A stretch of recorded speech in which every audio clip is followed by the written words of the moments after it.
আজ করে নেব সর্ষে বাটা দিয়ে ভেটকি মাছের কাঁটা চচ্চড়ি, যেটা ভাতের পাতে তো দুর্দান্ত লাগে। তার রেসিপিটা আমি আজকে কিভাবে করে নেব সেটাই আপনাদের কাছে তুলে ধরব।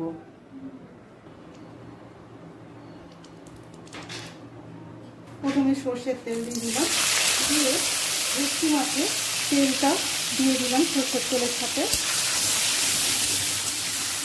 লো ফ্লেমে রেখে দেব।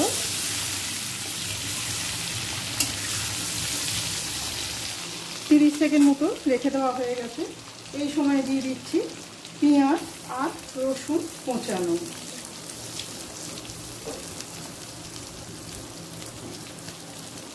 একই সাথে দিয়ে দেব কয়েকটা চেরা কাঁচা লঙ্কা। ঝালের পরিমাণটা আপনারা আপনাদের পছন্দ মতো নেবেন। নিয়ে তেল, পেঁয়াজ আর রসুন লো ফ্লেমে ভেজে নেব 30 সেকেন্ড। পেঁয়াজ, রসুন আর কাঁচা লঙ্কাটা ভাজা হয়ে গেছে। এই সময় দিয়ে দিচ্ছি লম্বায় কেটে রাখা আলু আর বেগুন।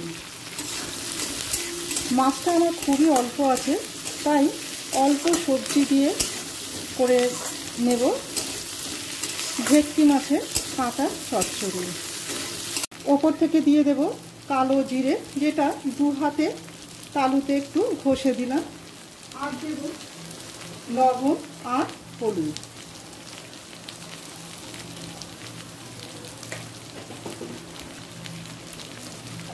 লবণ আর হলুদটা দিয়ে ভালো করে তেলের সাথে মিশিয়ে নিচ্ছি। নিয়ে ঢাকা দিয়ে লো ফ্লেমে ভাজতে ভাজতে সেদ্ধটা করে নেব। মায়ের মামুনি রান্নাঘরে সবাইকে স্বাগত। 10 মিনিট পর ফিরে এসে ঢাকা খুলে একটু ওপর নিচ করে দেব, যাতে সব দিকটা সমানভাবে সেদ্ধ হয়ে যায়। এই সময় দিয়ে দিচ্ছি একটা ছোট সাইজের টমেটো। টমেটোর সাথে দিয়ে দেব ভেটকি মাছের কাঁটা, যেটা আগে থেকেই ভাজা ছিল।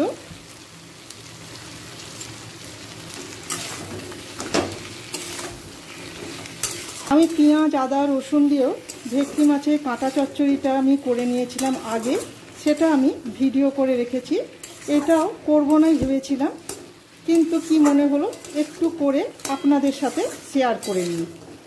যাই করি না কেন মনে হয় যেন আপনাদের সাথে একটু শেয়ার করি। শেয়ার করতে বেশ ভালোও লাগে। আর আপনারা অবশ্যই কিন্তু আমাকে কমেন্ট করে আর ভিডিওটা পুরোটা দেখার আপনাদের কাছে অনুরোধ রইল। আপনাদের কাছে অনুরোধ, পুরো ভিডিওটা দেখে ভালো লাগলে একটা লাইক, শেয়ার আর চ্যানেলটিকে অবশ্যই সাবস্ক্রাইব করে রাখবেন। আবারও ঢাকা দিয়ে 5 মিনিট পর ফিরে আসব। আবারও 5 মিনিট পর ফিরে আসলাম।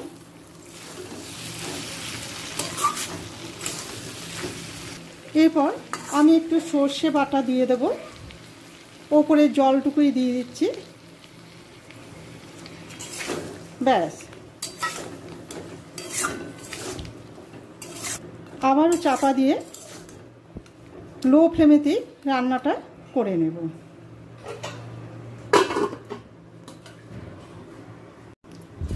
আবারও ফিরে আসলাম। দেখুন কত সুন্দর পুরো তেলটা ছেড়ে দিয়েছে। ব্যাস, আর কিছু করব না। ভেটকি মাছ খুবই নরম, তাই খুব সহজে হয়ে যায়।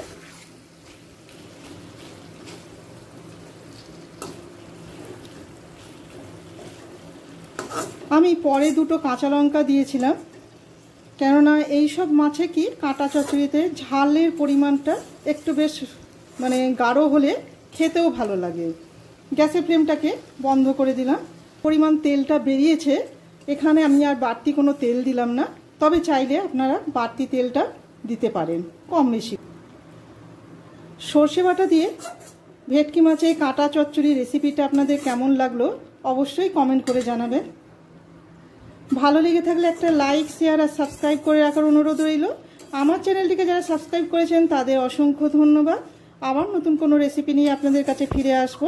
সবাই ভালো থাকবেন, ধন্যবাদ। এবার অন্য পাত্রে তুলে নেব।